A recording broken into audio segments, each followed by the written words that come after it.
Au cours de ce conseil, le président de la République a affirmé qu'il négociera avec les groupes armés et pour cela, il désignera bientôt un responsable pour conduire ces négociations. L'information a été donnée cet après-midi à la faveur d'une conférence de presse animée par le ministre porte-parole et son collègue de la communication, Brahma Traoré, pour le compte-rendu.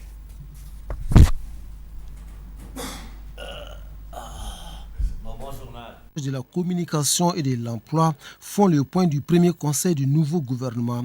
Un conseil à l'issue duquel d'importantes décisions ont été prises. La première, le président de la République Ibrahim Boubacar Keïta décide de choisir dans les brefs délais une personnalité pour conduire les négociations avec les groupes armés en rébellion.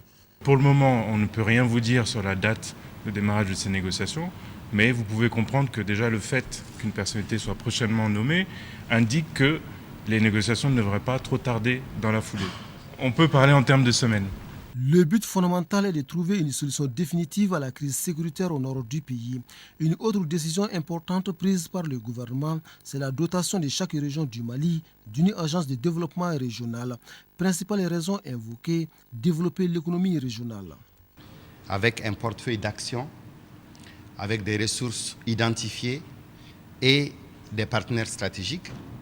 Ce n'était pas simplement un conseil de ministres de prise de contact, c'était un conseil de ministres de travail. Mieux communiquer pour mieux faire comprendre les actions du gouvernement, c'est la nouvelle démarche de la nouvelle équipe gouvernementale. Une démarche qui vise à couper court aux rumeurs et à bloquer la déferlante machine de désinformation.